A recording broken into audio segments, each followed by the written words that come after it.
بسم الله الرحمن الرحيم. أنا أبي أيوب أن أعرابيا عرض لرسول الله صلى الله عليه وسلم وهو في سفر فأخذ بختام ناقته أو بزمامه ثم قال يا رسول الله أو يا محمد أخبرني بما يقربني من الجنة ويباعدني من النار. قال فكف النبي صلى الله عليه وسلم ثم نظر في أصحابه ثم قال لقد وفق أو لقد هدي. قال كيف قلت؟ فعاد فقال النبي صلى الله عليه وسلم تعبد الله ولا تشرك به شيئا وتقيم الصلاة وتؤتي الزكاة وتصل الرحم دع الناقة. اس کو امام مسلم نے نقل فرمایا ہے. حضرت ابو ایوب انصاری رضی اللہ تعالیٰ عنہ روایت کرتے ہیں کہ رسول اللہ صلی اللہ علیہ وسلم ایک سفر میں تھے. ایک بدوی سامنے آگے کھڑا ہوا اور اس نے آپ صلی اللہ علیہ وسلم کی ناقہ کی یعنی اونٹنی کی مہار پکڑ لی. پھر کہا ہے اللہ کے رسول صلی اللہ علیہ وسلم یا آپ کا نام لے کر کہا اے محمد صلی اللہ علیہ وسلم مجھے وہ بات بتاؤ جو جنت سے مجھے قریب اور دوزخ کی آگ سے دور کر دے. راوی کا بیان ہے کہ رسول اللہ صلی اللہ علیہ وسلم رک گئے یعنی آپ صلی اللہ علیہ وسلم نے اس کے سوال کا جواب دینے کے لیے اپنی ناقہ کو روک لیا. پھر اپنے رفقا کی طرف آپ نے دیکھا اور ان کو متوجہ کرتے ہوئے فرمایا اس کو اچھی توفیق ملی یا فرمایا اس کو خوب ہدایت ملی. پھر آپ صلی اللہ علیہ وسلم نے اس اعرابی سائل سے فرمایا ہاں ذرا پھر کہنا تم نے کس طرح کہا. سائل نے پھر اپنا وہی سوال پھر دہرایا مجھے وہ بات بتا دو جو جنت سے مجھے نزدیک اور دوزخ سے دور کر دے.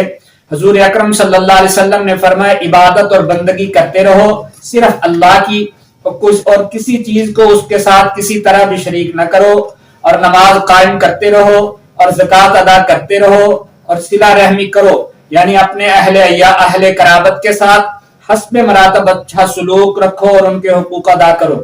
یہ بات ختم فرما کر آقا صلی اللہ علیہ وسلم نے اس بدوی سے فرمایا اب ہماری ناقہ کی مہار چھوڑ دو.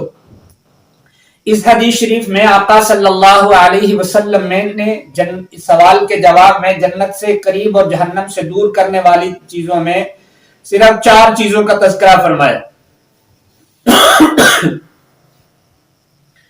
باقی چیزوں کا تذکرہ نہیں فرمایا. یعنی آقا صلی اللہ علیہ وسلم مشفق و معلم اور مربی ہیں. یہ مصنفوں کی عادت ہے کہ ہر وقت جس موضوع پہ بات کرنا اس کی ساری تفصیلات کو بیان کرنا. آقا صلی اللہ علیہ وسلم نے جو اس وقت جس میں انسان سب سے زیادہ کوتاہی کرتا ہے کمی رکھتا ہے ان 4 چیزوں کا ذکر فرمایا. توحید کا ذکر فرمایا, نماز کا, زکوٰۃ کا اور صلہ رحمی کا. یہ یعنی حقوق العباد اور حقوق اللہ میں جو 2 اہم ترین چیزیں تھیں وہ آقا صلی اللہ علیہ وسلم نے بیان فرما دی.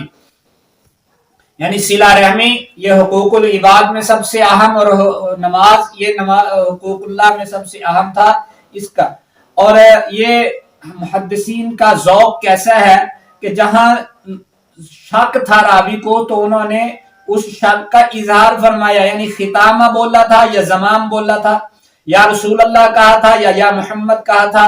تیسرے کہ اس نے رسول اللہ صلی اللہ علیہ وسلم نے صحابہ کے متعلق وفی کا کہا تھا یا خود ہدیہ کہا تھا صحابہ کو مخاطب ہو کے. تو یہ ان اپنے شک والے لفظوں کو بھی جن میں انہیں شبہ ہو جاتا ہے محدثین اس کو بھی بیان فرماتے ہیں تاکہ کوئی چیز رہ نہ جائے, کمی بیشی نہ ہو جائے, جیسے لفظ ہیں ویسے ہی امت تک پہنچ جائے.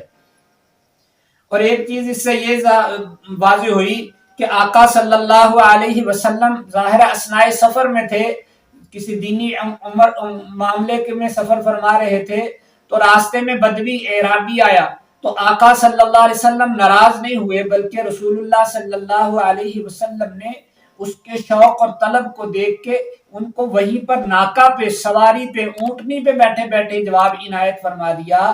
تو یہ رسول اللہ صلی اللہ علیہ وسلم کی شان کے مطابق تھا. اللہ سمجھنے عمل کی توفیق عطا فرمائے. صدق اللہ.